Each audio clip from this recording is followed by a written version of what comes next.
And today's Sunday service talk, which I will be delivering, is a part of, as far as I understand, part of the a series which you, yeah, that was the one that I was participating, right, a few months ago in your other center, Wisdom Park. So the topic is going to be cultivating patience and tolerance in challenging situations. Okay, so how important is this topic? How relevant and how important, how timely? This topic is a very timely and very relevant topic as time changes, as we evolve. But the thing is that, is patience synonymous with tolerance and vice versa? Or are they talking different? Are they uniquely giving different perspectives? That's why we have a problem with regard to Pali words about these qualities. Now, basically we understand today's topic is going around Kanti. There's a whiteboard. Kanti. Kanti means patience. This is the Pali word. You are helping me, huh? Good. Kanti. But is that font size easy to understand?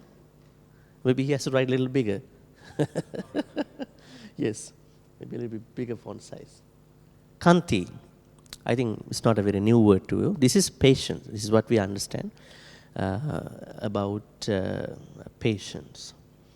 I happened to visit a clinic called Kanti Clinic in Tokyo. One of the Theravada Buddhist lady, she's running. She put her clinic name as Kanti Clinic. There's a 3,000 to 3,500 Theravada community across Japan. Because I conducted 4 retreats last February and March. I don't know how to speak in Japanese, but I had a translator about it. So Kanti. But patience and tolerance.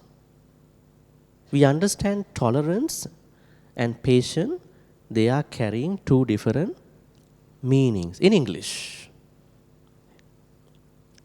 Tolerance is the ability to accept and coexist with differences, difficulties, or discomforts, often involving the willingness to let go of judgments and opinions about things we might not agree with.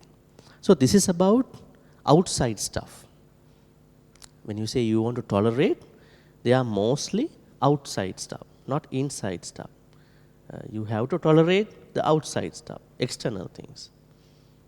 It's typically about accepting something that may challenge or oppress your own preferences or belief without reacting negatively. Tolerance is focusing around outside stuff. And then patience is the ability to endure or wait through challenging situations, delays or frustration without losing composure. It involves calm perseverance and restraint, often in situations where we cannot control or manage the outcome of timing. So then patience is something inward. That's what we are supposed to do from inside. Tolerance, that's for external stuff. In short, tolerance is about accepting external differences or discomforts without resistance, while patience is about maintaining composure through challenging situations or waiting periods. I think it's pretty clear. Because people translate Kanti with bunch of words in English. Sometimes these words are not what we understand in English. Then there's another English word that they are using called forbearance. If you check a dictionary, you see forbearance, patience, endurance, tolerance. They mix it up, they jumble these words. What is forbearance? If you check forbearance, you understand that it is something that you do, that you know that you go through a loss, especially in the financial and digital context, then you know that somebody is infringing your copyright authority, and you know you can take an action, but you are not taking it. You are creating a sort of composure. Maybe you are trying to deal with those people in a different, healthy way. Forbearance. So when you put kanti to all these terms, that might give sort of different ideas. But you see that patience, kanti has all these states. But better to call it as being patient. All right, going back to the topic. How patient are we in our life? What is a good moment that you feel you are very patient? Normally we are very patient when we go see a doctor, right? So we are called as patients at that point. Huh? We are patients. Huh? Because you cannot bypass, hey, doctor, see me, I'm in pain. You go to the emergency, I can't see you. Right? Especially when you go see a specialist, then you have to even wait long. Then you are practicing the real patience at that time. Huh? Not saying anything about the doctor, right? But normal life, our daily life, this patient can give us a sort of challenge other than these activities. Remember that there are a lot of times how the Buddha himself went through patience. I think we normally don't learn from the Buddha's life, normally. We only learn his Dhamma, right? It's like that Buddha is there, and we only learn from what he taught. But sometimes it is very important to go and check how he managed his own patience. So how he managed his patience? What are the stories that we learn about how he managed, how he used patience, kanti? Can you remember any story? My plan today is that we're going to be talking another like 50 minutes and then opening for Q&A for half an hour after that. So we will finish him by probably before 11:30, yeah? At least 10 minutes before 11:30 for Dana. So we have time. Can you tell me a story where Buddha showed us? He is already practicing. It's by default. Our practice is the practice we are practicing by effort. Tell me a story. Can you remember a very simple short story where Buddha showed us how to practice patience? Now what we're going to do is we're going to learn from the Buddha. Bhante, remember there was once a lady accused Buddha that she was pregnant, and he go to in front of the Buddha and everyone. He said that because due to Buddha, she was pregnant, and this is one very major accusation, serious, and Buddha just kept silent. I remember that was the story, right, Bhante? That story we call it Chinchimanavika. Chinchimanavika. What was the story exactly? During the Buddha's time, there was a sort of hatred going between the Buddhist community and the Jain community, the Nigantanatha Buddha's followers. They always want to set up things against the Buddha. So one time they thought we should send a lady to the temple for evening puja, and then finally we will show something that she suddenly becomes pregnant, and then it is due to somebody's effort in the temple. And then what happened? Actually, Buddha did not say anything. She went up and she said, "This is your son or baby." And then he kept silent. But due to the support of the goat Sakka, Buddha was safe at that time. He said that Sakka became a rat and went into the firewood pile inside of a place and then cut. And then he said that the firewood fell down. But will we have Sakka like that in our life? Will Sakka come in disguise and help us? He's supposed to be. But the Buddha was safe because of this one story. One thing is that when people are accusing us, you don't have to open your mouth all the time. Just be calm and silent. This is the lesson that we are learning from that story. And second story, they did the same thing again, but that was little ferocious. They found out another lady, Sundari Paribrajika, and they asked her to go to the temple in the same way. And without her notice, they killed her. And they buried her body under the pond in front of the Jetavanarama monastery. And then they spread the news, Sundari is missing. But she went to the temple every day. What happened? Perhaps Buddha and other these monks, maybe the people. So people started blaming the Buddha and all the monks. And what happened, it was very intense. It was becoming very intense. And then Bhante Ananda asked the Buddha, Bhante, can we move from this city, Savatthi, to another city just to protect us? Then what was the Buddha's thought? He said to Bhante Ananda, what if the same thing happens in the next city? Let's wait here. In 1 week of time, these problems will go away. Right? That means in the face of adversity, Buddha did not run away. Normally people run away when things are happening. Right? This is another story. Another story is that one Brahmin came to see the Buddha and asked the Buddha about different things, and he wanted to blame the Buddha. And he started blaming the Buddha. Buddha didn't say anything, any single word. But after the blame, the Buddha asked him, are you done with your blame? The Brahmins, they never lie. They are kind of intellectual, but they are kind of discriminating because of their caste system. And then Buddha asked, can I ask you some questions?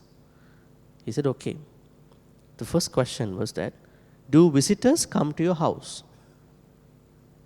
Then he said, yes, I'm a very friendly person.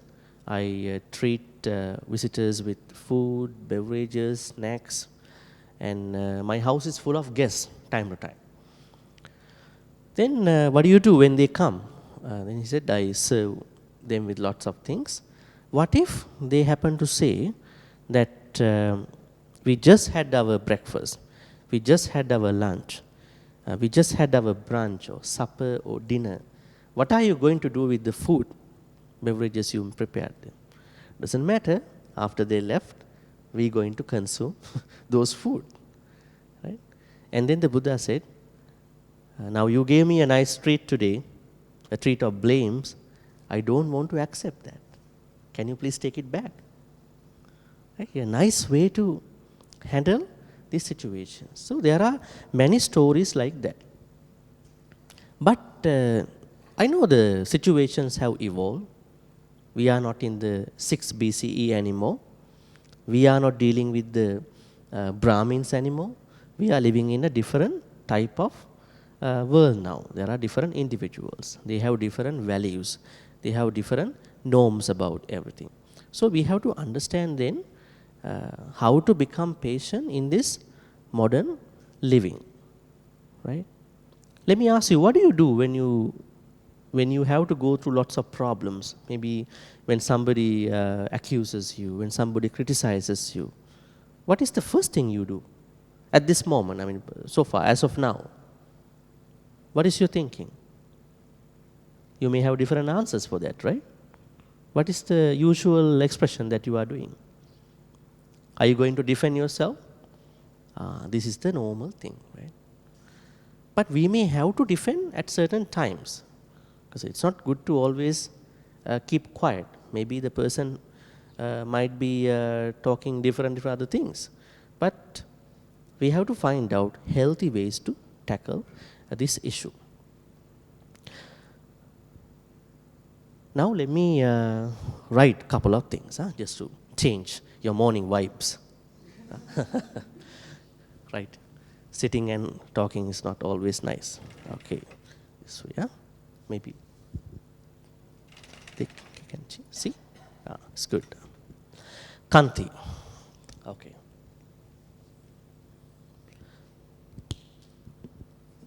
How do we supposed to understand Kanti in the Buddhist teachings? Buddha says Kanti is the root kusala. Now you might be a little bit concerned. Huh? What is this? What is root? There are lots of kusalas. Huh? You can say Brahma Viharas, Paramitas, other main 10 types of kusalas. But it is said that you cannot do any other kusala without the support of Kanti. Why is it?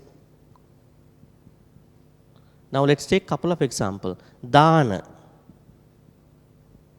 Today you are offering dana, right? So, can you do dana without patience? It takes time. Huh?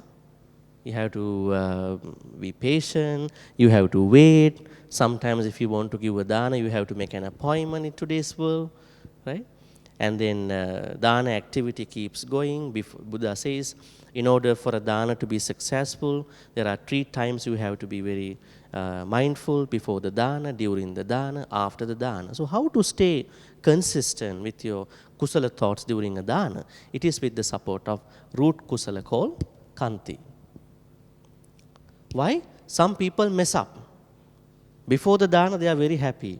They do the grocery stuff, they do everything, they are very happy. During the dana also, they are okay, no problem. But after the dana, there are some seasonal, casual thoughts coming up in their mind about dana, in terms of the time, in terms of different things, right? So, maybe the people who involved with the dana, they are doing a post-mortem after the dana. When they do the post-mortem, they are coming up with all the worries about what happened, right? So, that means we have to stay consistent with our kusala thoughts. We only can do that with the support of Kanti. Then, Dhamma talk. You are in a Dhamma talk now, right? So, in order for you to listen to a Dhamma talk, are you supposed to be patient? Yes, you have to sit on the floor, like now, right? Is it very comfortable to you? Don't tell me, huh? Don't tell me the answer. You know what it is, right? And you have to give your attention to that. You know, attention is coming and going, right? It's not that easy. That means without Kanti, you are not able to focus. More importantly, with more difficulties to understand what the person is talking and how to bring them to your personal social life. Right? So you cannot do that without some patience. That's why the Buddha said in the Mangala Sutta, you should listen to Dhamma talk at the right time. Kalena Dhamma Savanang. Don't listen to a Dhamma talk at the wrong time. Like taking a shower and listen to a Dhamma talk. Cooking and listen to a Dhamma talk. Not the right time. Right time means you are ready to listen to the Dhamma talk. Not that you want to catch up with the Dhamma talk that you missed out last week. Because you have to give respect. When you give the respect, it will settle down easily. Otherwise, it will be a part of an academic course that you missed out. So, right time is important. What is the right time? The time you are ready. With the respect. Not even that. The Buddha said, Kalena Dhamma Savana, Kalena Dhamma Sakacha. Don't discuss Dhamma at the wrong time. Right? What is the wrong time? The time that you are not mentally, physically, emotionally ready for the Dhamma discussion. Right? That's why this preparation is important. So all those kinds of conditions are going to be made easier by this Kanti. Let's take another kusala activity. Tell me. Sila. Sila. Sila means? What is Sila? Discipline. Can you practice Sila without patience? Think about a moment that there is a sumptuous food that you cannot help not tasting that food. But how not to be tempted by that particular food? With lots of patience, Kanti. Kanti is the trigger point to practice all the good activities Without Kanti, you cannot think about any of those things. And say for instance, like you are somewhere, you are very pressurized, you have peer pressure, you almost think that you want to pretend that you are a good person in your life, maybe your personal life, corporate life, work life, but you don't, not supposed to be in Buddhism, right? But then you are thinking, how to protect my sila? I'm in a very pressurized place, in a pressurized culture, in a pressurized family. I have to live up to other people's expectations. But I understand, no, with this patience part, Kanti part, I'm going to manage my sila. That means sila itself is not an easy activity. Listen to Dhamma talk, engaging in a Dhamma discussion themselves are not easy activities. Dana itself is not an easy activity. They all are supported by the root kusala patience. The list keep going, right? So patience is that important. Remember, there was a time that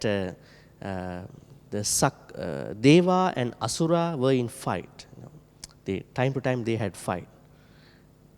But the nice thing is that one day they made peace, and after that they had no problem. During the times they had fight, the Vepachitti Asura, his name was Vepachitti, yeah? The main Asura, he lost to the Deva, Sakka's group. And then what happened, these Devas took him and prosecuted him in their own place and then imprisoned him. So Sakka wanted to pay a visit to see him. When Sakka went to, Sakka means the goat Sakka, I think you know, right? We call Sakka to be, what do you call? Head god. But he is not the head god in terms of kusala side. But he is not the head god. The head god is Vasavatti Mara. Sakka, everybody is under him, right? Because Vasavatti Mara is the chief one. But he is not into wholesome activities. That means there are Vasavatti Mara, Deva Putta. So in Buddhism, we understand this is the highest Deva out of all the heavens. But the problem is he is not a good one. There are some Devas, they are not good ones. But he is in the highest Deva world, Paranimita Vasavatti. But Sakka is not in the highest Deva world, but he is the one who is really helping, taking care of good people. So Sakka went to see him. Then Vepachitti Asura started blaming Sakka, such a bad person with all the bad words. But Sakka didn't say any simple word, any single word to him. Other Devas were confused. Why did you not blame him back? No, you know what? How to argue with someone who is unwise, right? I know he's an unwise person. I don't want to argue with him. So that understanding is also a good thing, right? When you know the people are unwise, who are blaming you, you don't have to talk to them. You just stay silent. You understand. And you can't, so you give the win to them. Huh? Sometimes it's good to let them win. Why? Nobody wins in this world. Today I will win, but tomorrow you will win. In this world, emotionally, physically, mentally, nobody is winning fully. But if somebody wants to win an argument, maybe a small thing, let them win. So with that patience, you can manage. So Sakka finally saw the Buddha. He saw the Buddha. He told the Buddha the incident. He said, then the Buddha said, I really appreciate two things in that story about how you handle. One thing is Kanti. Second one is Soracha. That means Kanti and Soracha go together. What is Soracha? Is it okay if I erase? Soracha. Another Pali word for you today. So they go together. Soracha means gentleness. Kanti means patience. Then the Buddha said, Sakka, you have these two qualities. That's how you handle a lot of difficult situations in your life. You are patient. At the same time, you are gently handling the situation. Sometimes, when you deal with very wise people, you don't feel that they are getting angry. They are very gently, mildly de-escalate the situation. But other people, they talk louder, they raise their voice, they complain, they whine, and you feel like, well, this is kind of a roller coaster, in that situation. So, Kanti is patient, Soracha is gentle. So, I think we need these two in terms of, managing difficult situations. Now, may I ask you, in order to connect patience, we will discuss patience more, let's identify challenging situations. I want you to tell me what are the challenging situations we are going through in our life. So then we will think about how to apply patience. Okay?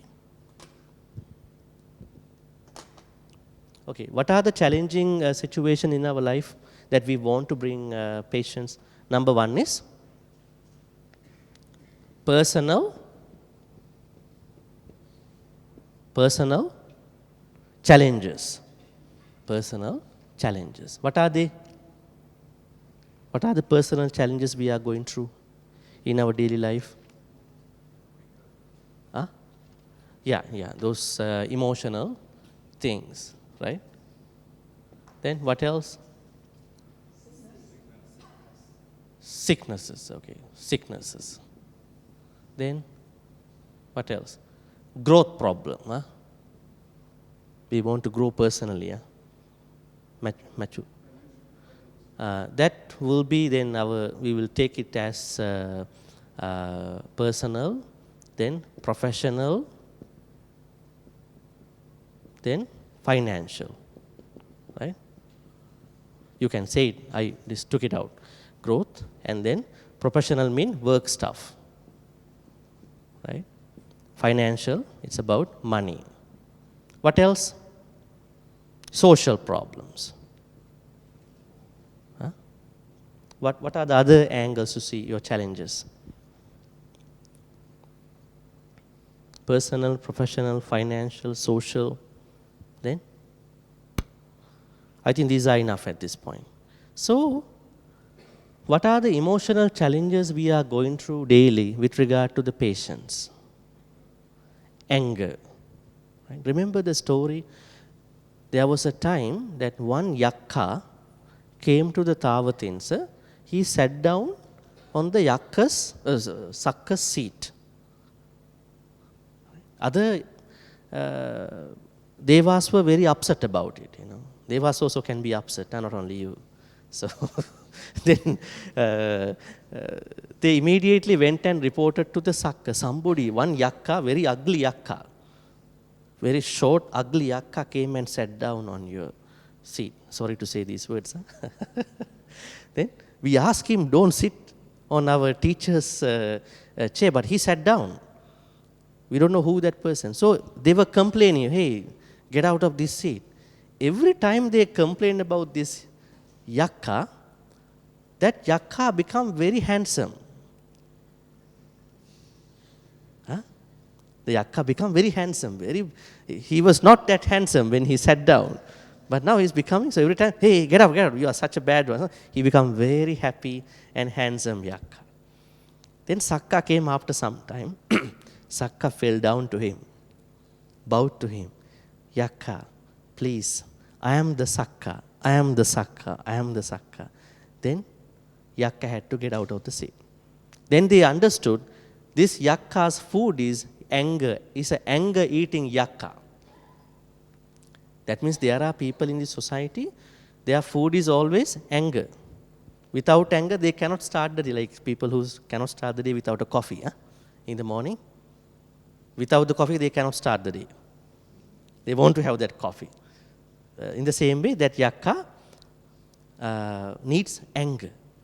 So that means in your personal life, if somebody is angry, sometimes you are complaining a lot about that person. You are complaining, you are so angry, you are making everybody upset. Sometimes because of your complaints, your those kinds of whining, that person becomes happier and happier. Think that I'm controlling everybody. Huh? I'm so happy. See, these people are complaining. Right? So we have to approach those people differently. So anger has to be approached in three ways. Let's say anger, I think it's a very common problem. Anger has to be approached in three ways: pre-practice, during practice, and after. Not after practice, after anger, right? Now when someone, let's say someone is becoming very angry, or someone knows that I am on the way to become angry now, right? So what can that person do to overcome the problem? Let's say you are already angry. People around you say, you are going to the Buddhist center every day, every weekend. How come you become angry? You must have metta, but you are angry. So can you practice metta when you are angry? Be honest. Dhamma practice should be honest practice. Otherwise you cannot practice. It is difficult. There may be a Samaritan somewhere else, extraordinary being, but it's very difficult. So then it's going to be a during practice. That means when you are angry, you may not be able to go to metta at that point. At that point we understand it's better to identify, recognize your anger. That is the thing that we are supposed to do. Then I am angry. I am angry means I am on the way to become messed up very fast. I might talk bad words and I might do other bad things. It depends on different individuals. So I have to accept that I am angry. I'm not anymore someone who is reading a nice Dhamma book. Metta, how to practice, not that person at that point. Then metta is a pre-practice. You must have practiced metta before you become angry. And then after practice means, now say for instance, sadly you haven't practiced metta before, you were not able to recognize, accept, then after you are going to do a reflection about how you behave. Perhaps you can write what you call anger journaling. Anger journaling, you do that. So when you are angry, write down the thoughts that are coming to you. You can see how evil can you go. Right? Then you will understand. I will become a completely different person. I am not that person who I think about myself. So then, anger has to overcome through three ways during the stage of the anger. In order to do all these activities, you need lots of patience. It's not parking, it's patience. Yeah, parking and patience same. You have to park yourself somewhere. So, you need lots of patience because you have to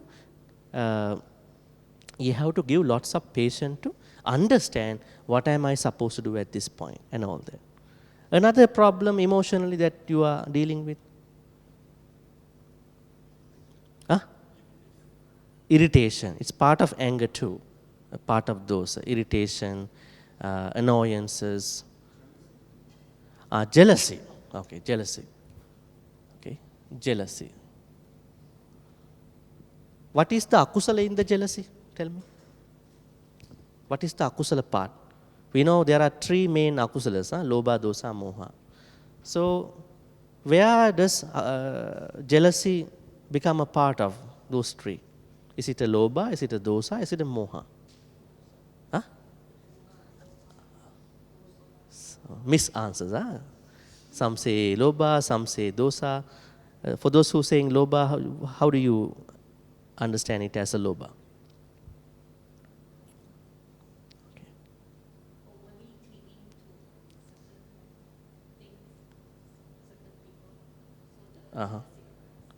Okay. You said dosa?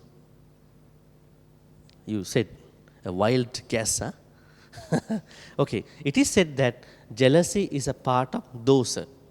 Why? You don't tolerate what other people have.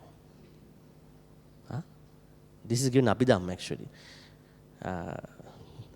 Dosa. So, what to do with jealousy? Are we becoming jealous time to time? Yes, depending on our practice. Recently, somebody told me that she was overhearing a conversation between two of her friends, that they were talking about a hiking trip somewhere. They were happily discussing, sharing the hiking trip, that we went there, we went to that place, we went to this place, waterfall, we saw this and that.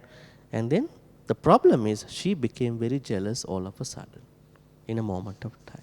So how to overcome this problem? I said,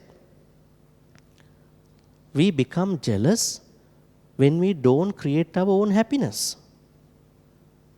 When we create our own happiness, it might be a hiking, it might be something else.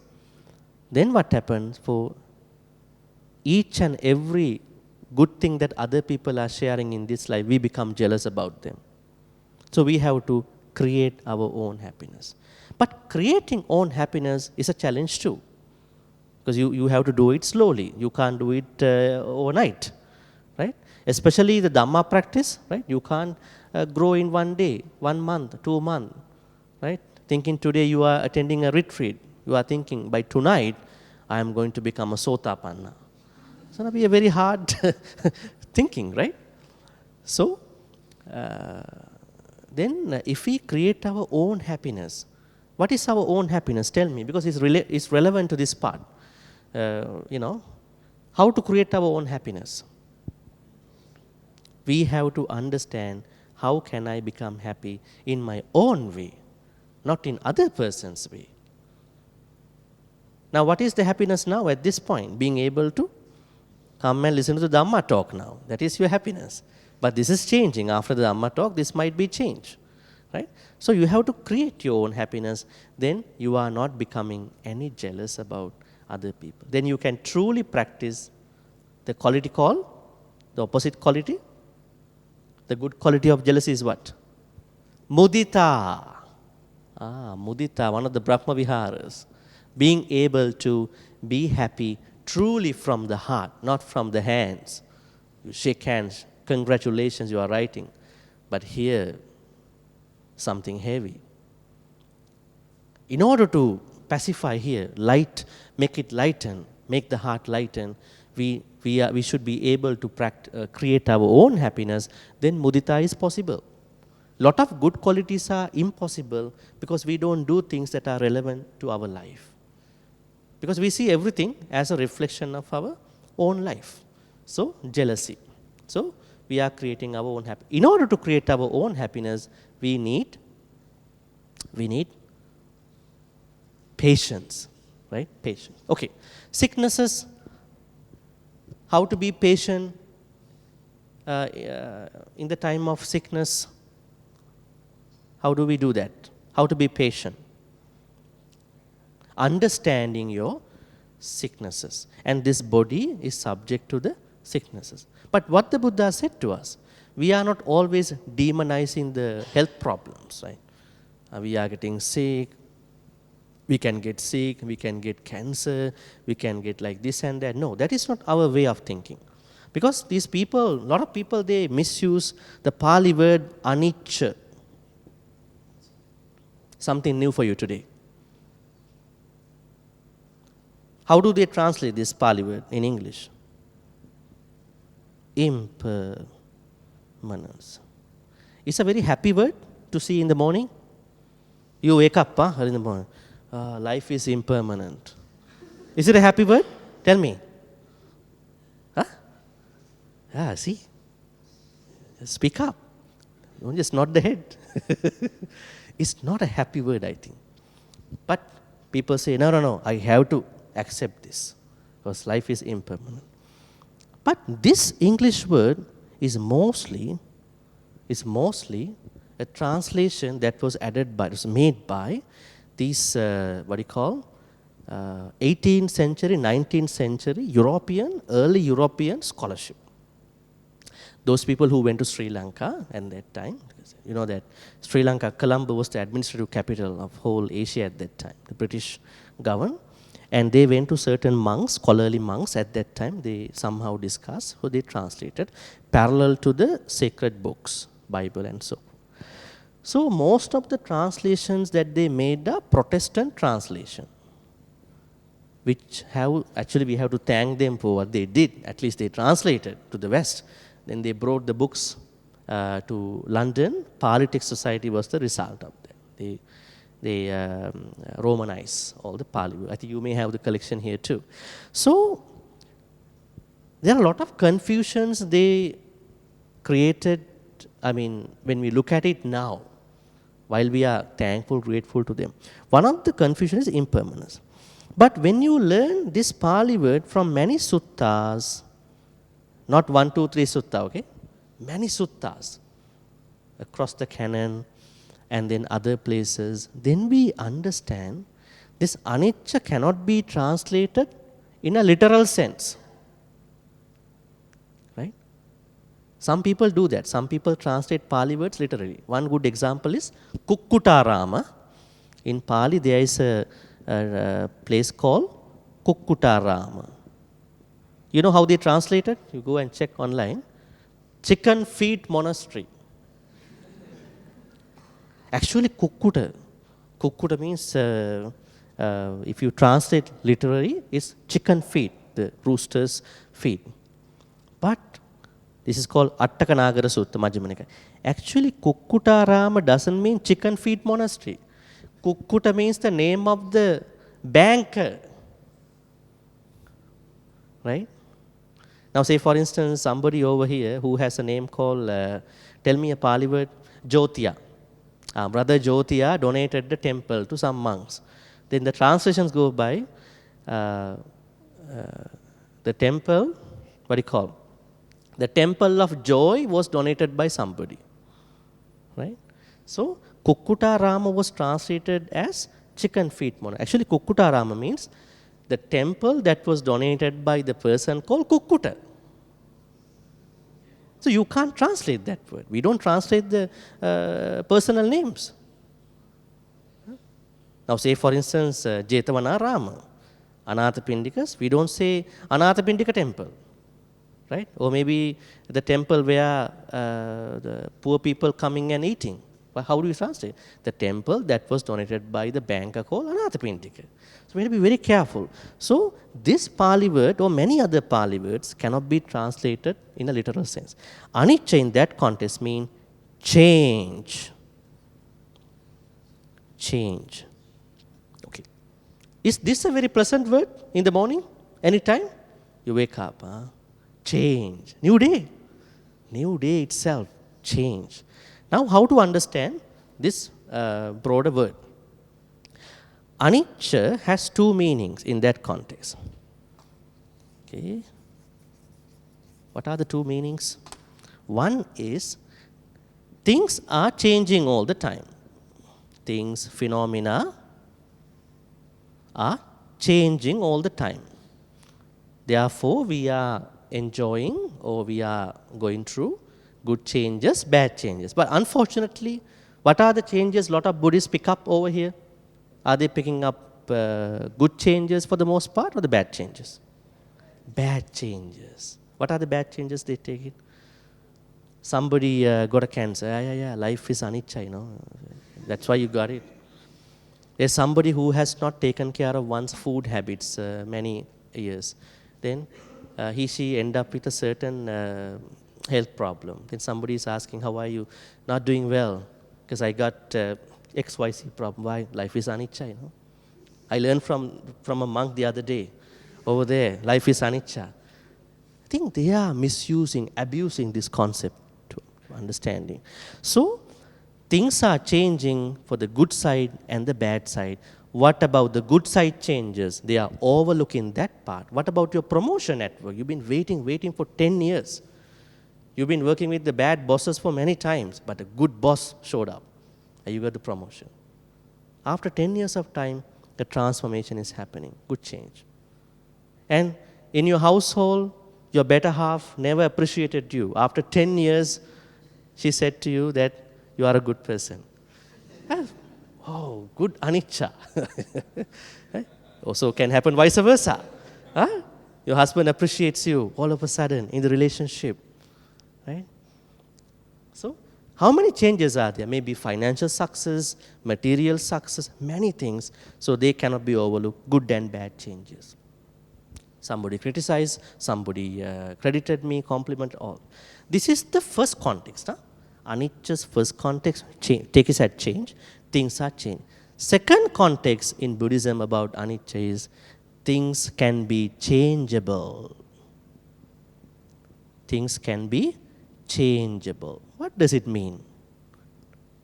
In the face of changes, did the Buddha ask us to stay quiet, let the things happen, let them take you over? What did the Buddha say? No, there are a lot of healthy things we have to create, make choices, change your life. You will be transformed. Not that somebody gives you rewards and punishment. Things are changeable. Things are changing, phenomena are changing, and phenomena are changeable. So these two are the meaning of anicca. So we go back to the sickness now. So are we just waiting sicknesses to come, or are there things we can do to protect us from sicknesses? We can do a lot of things. One very good example is food habits. I would like to say that in today's world, it's a very, very important point. I normally talk about this in my Dhamma talks too. Food habits. What did the Buddha say with regard to eating? Did the Buddha really concern about what food you eat? Did he say you cannot eat this food, you cannot eat that food? Or did he say this food is spicy, you don't eat it? This food is little sour?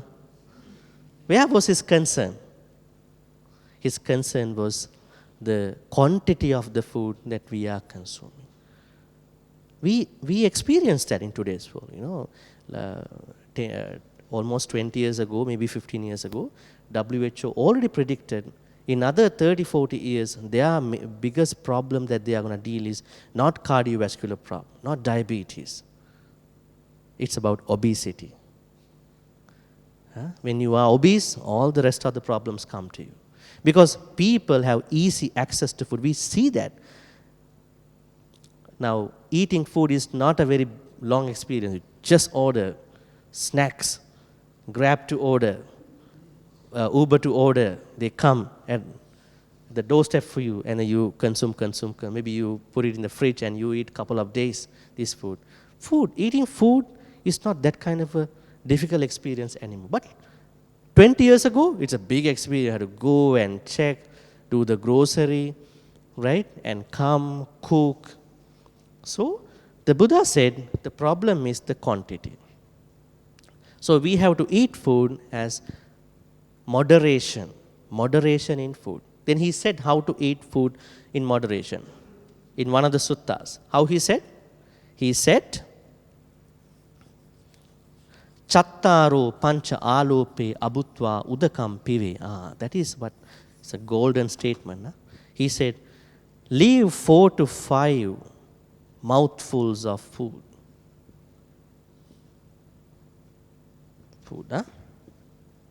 Leave.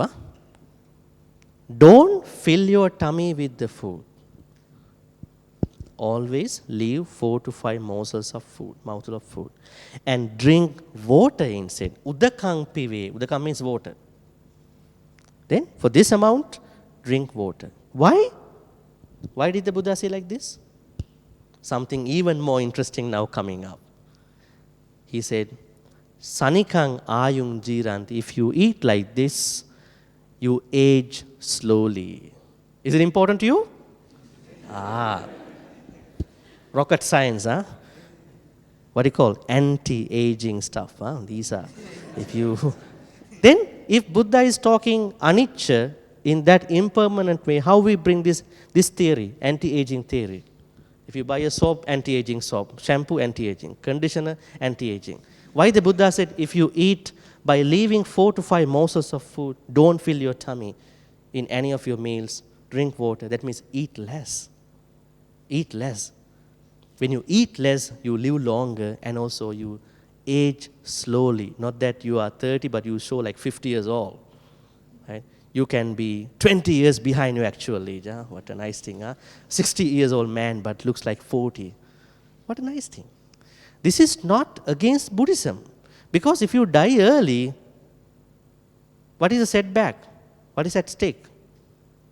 If you happen to die early for whatever the bad choices you made, without understanding anicca dukkha anatta, Buddhism, what is the problem that you will go through?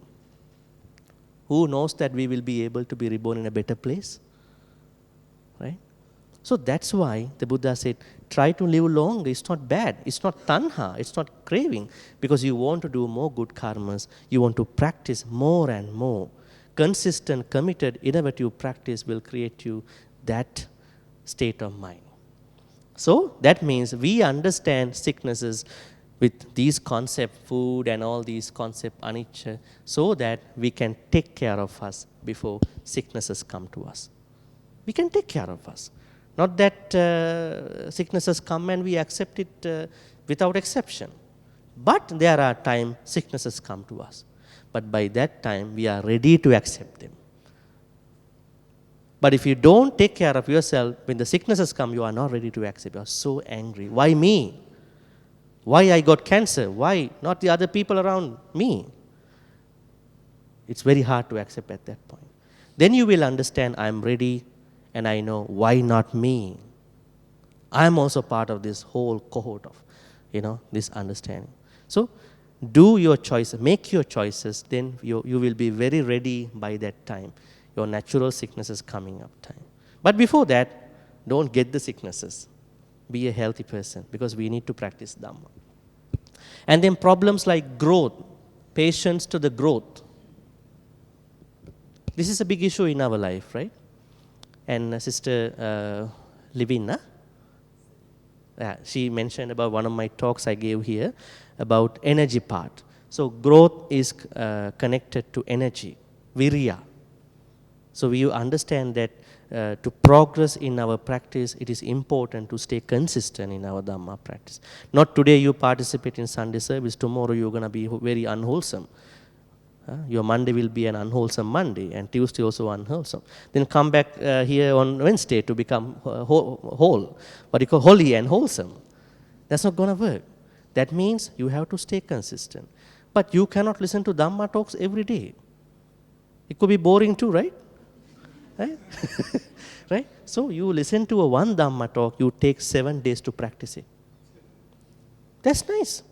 Otherwise you learn a lot of things, you have a lot of head Dhamma, it doesn't go to the heart.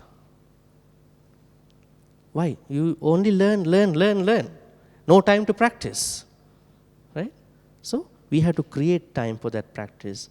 Maybe you are creating enough gap between the knowledge and the application practice time. Right?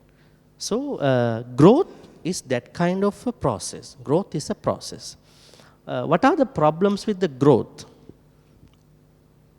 Spiritual growth, material growth.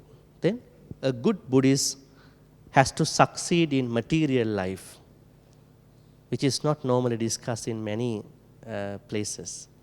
They always say material growth is not important for a Buddhist.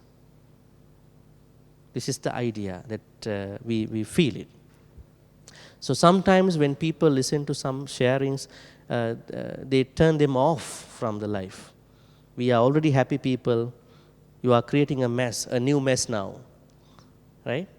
So Buddha is the one who talks about material wealth in a very nice way. Right? He talks about how to become a happy, successful. So that means we understand how to stay consistent in our spiritual material growth. Buddha talks about that lay people have to keep up with the both. Right? He talks about this extensively in many suttas. In one place he talks about 4 types of happinesses: atti sukha, bhoga sukha, anana sukha, anavajja sukha. Atti, bhoga, anana, anavajja. In Anana Sutta, what does he say? Lot of people misunderstand ownership of the possessions is a problem. Now, Buddha said, when you own things, it is a happiness. What can you own? Maybe loved ones, maybe your knowledge, maybe money, right? So you should be able to be happy just because you own. Atti sukha. Then bhoga sukha means some people are not very blessed at this point. They have a lot of things in their life, but they are not blessed to enjoy them. Lots of food in the fridge, but they only get to eat them when they are almost going to expire and stale. Why? Their mind does not tell them go and eat. That means you must have done another good karma to enjoy the happiness you created. It's a two-tiered process.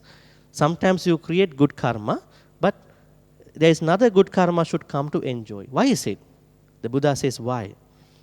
The Buddha says why some people cannot enjoy not what others have, even what they have in their life is because in past lives they have given lots of dana with lots of strings attached to those danas.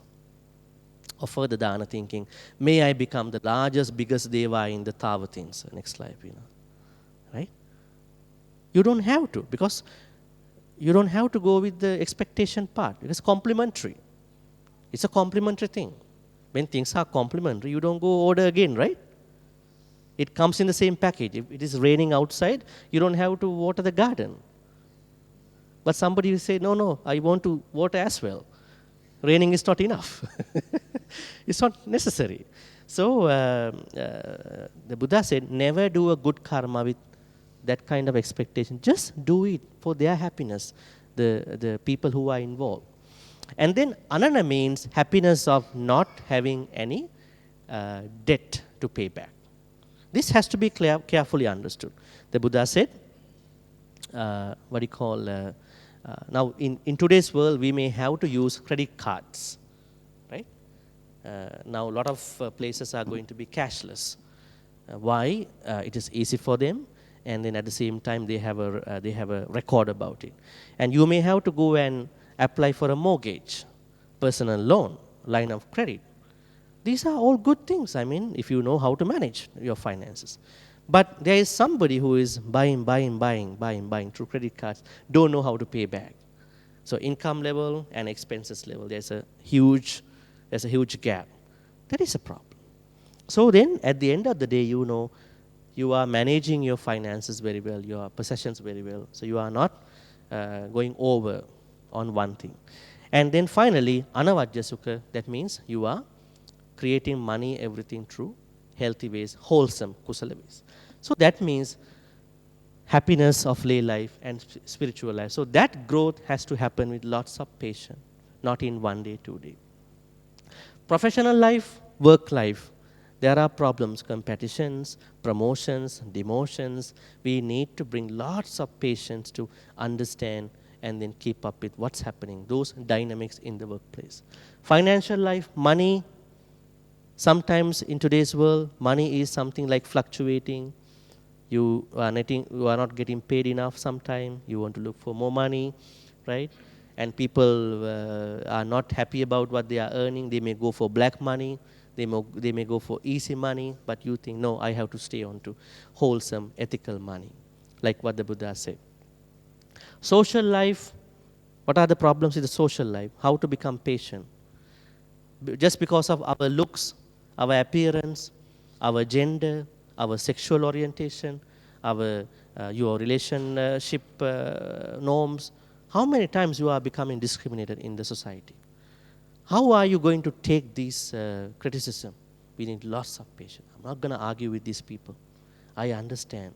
It's a matter of misunderstanding. Patience. So this way, there are lots of areas you need to bring kanti. Before I go to the Q&A, I want to probably discuss another one small thing, and then that will help you to understand Pali Kanti a little bit better. Kanti is not paramita. What is a paramita?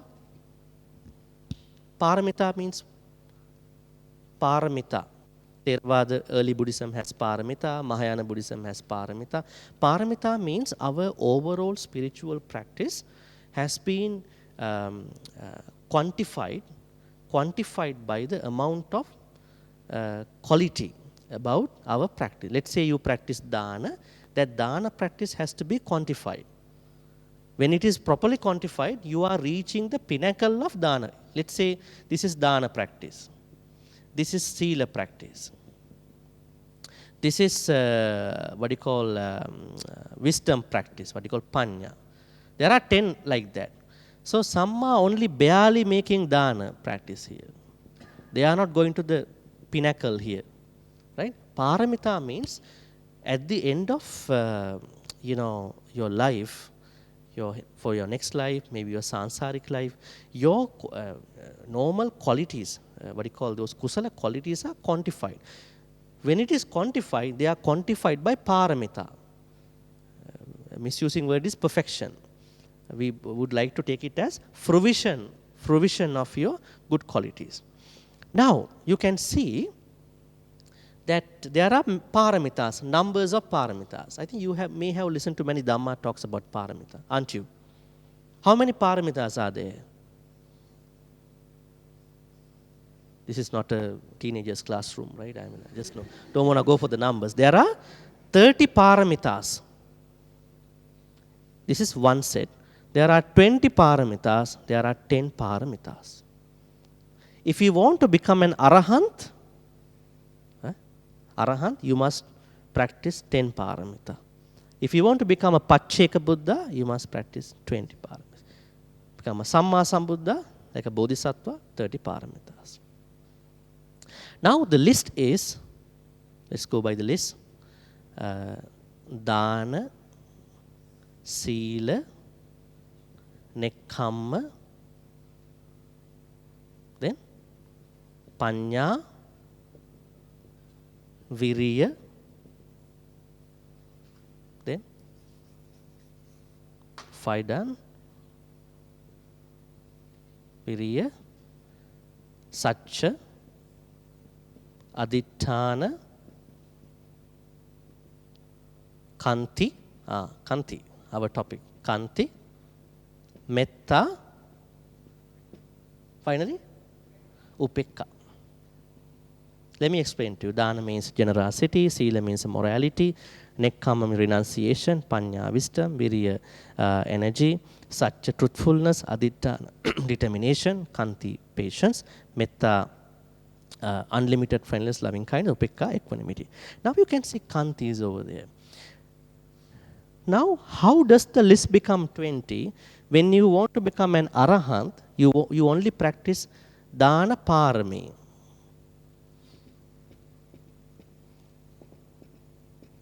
But when you want to become a Pacheka Buddha, second level of the enlightenment, you have to practice Dana Parami as well as Upaparami, second set. If you want to become a Samma Sambuddha, you practice the third layer, Paramatta Parami. It goes to all these ones. So we take out Kanti now for that set. Okay? So that means Kanti Parami, Kanti Upaparami, Kanti Paramatta Parami. Kanti Parami means you are just becoming patient in your life. Personal, social, professional, whatever, those layers. Upaparami means even things are happening to you, physically, mentally, emotionally, you are further going to be, patient. That is what the Pacheka Buddhas does. Kanti Paramatta Parami means even you may have to sacrifice your life sometimes. Bodhisattvas do that. You can't do it. Some people misunderstand. This means I just sacrifice myself to someone. I just need to die for somebody. No, you don't have to. In Buddhism, we don't appreciate taking life. It's Panatipata. This means that you are even sacrificed a lot of things in your life for patience. So in that way, Kanti patient is a paramita, is a perfection. All right, I think with that there is something very small I wanted to share. In order to practice tolerance, to understand the external things that are happening with other people in our life, it is better to acknowledge your reactions, because our reactions are not very nice when things are happening from other people. Sometimes we can challenge the assumptions of other people because other people have different assumptions. Empathy. What is empathy? Empathy means putting us in other people's shoes sometime. Think about what if this happens to me? Mindfulness. Educate yourself. Develop curiosity about what's happening, not going to be judgmental. Practice acceptance a lot in our life. And then this is a process. Start small. You will make it happen. This is for the tolerance.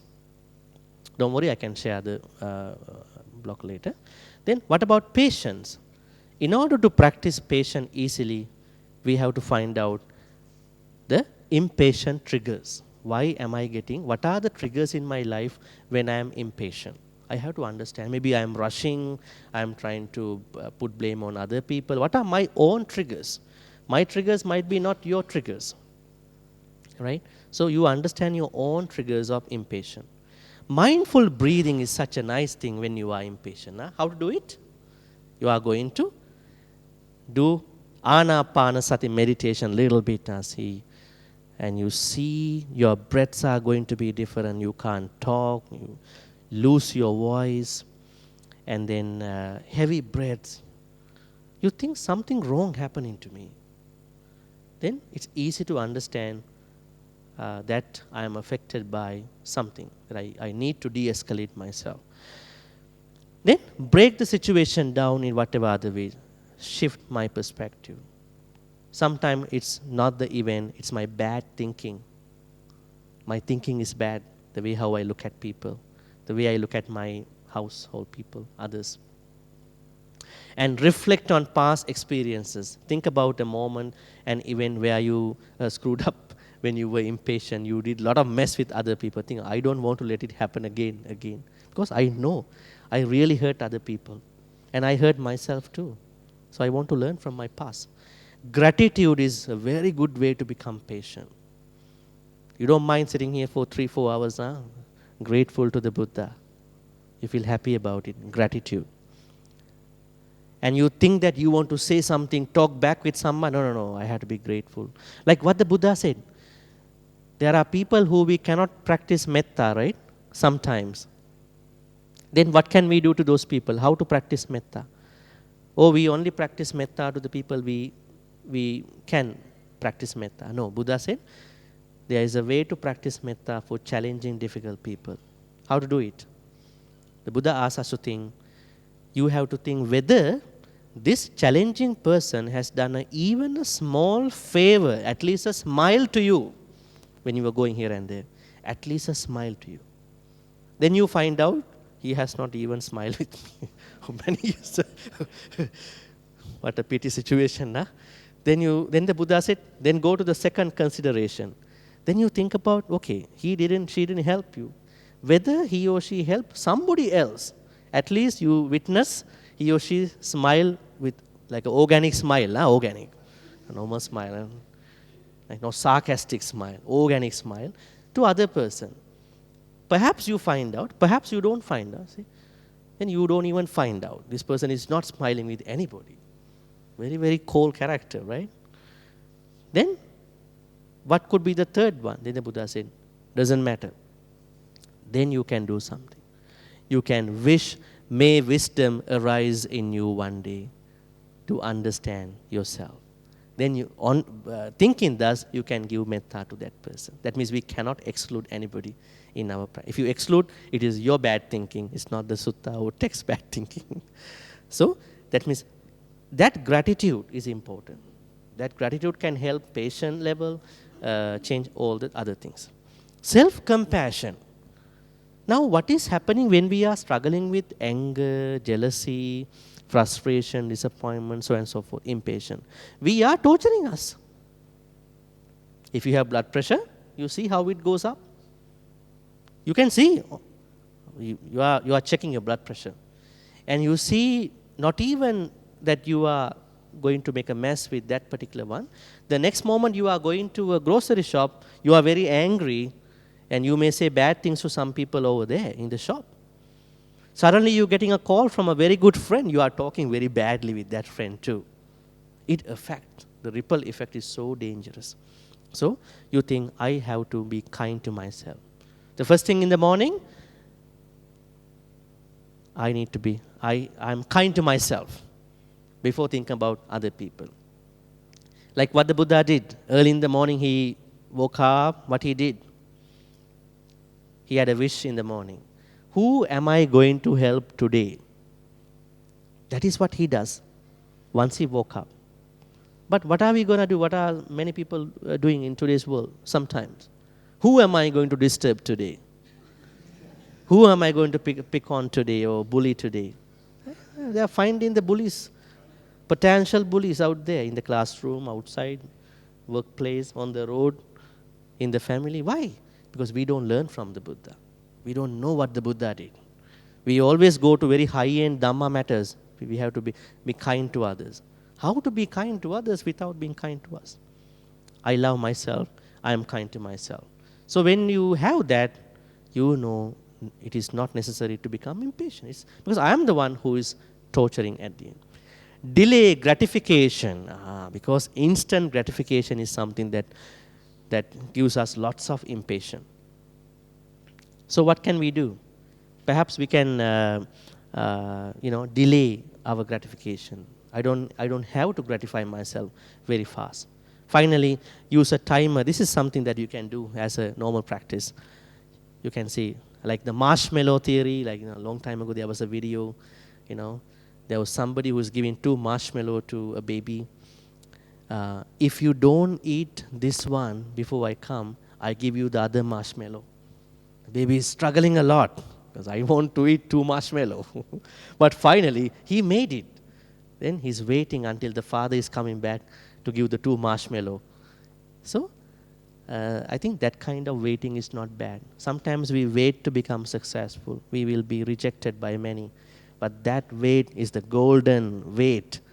And you will succeed. Many people, you were earlier thinking you only want to go there, but now you are going to hit the success. You are going to do a double jump onto the success, but because of that way. So this way, think about meditation, definitely, breath meditation. This way, what we can think about today's topic, finally, is that look at your challenging situations as golden opportunities for you to practice Dhamma. The best Dhamma practice at those times are Kanti. It is not just because I tell you, or another Dhamma speaker here or somewhere else talk to you that this is the best one. You practice by yourself, and you will know how much benefits they will give to you in your practical life, personal life.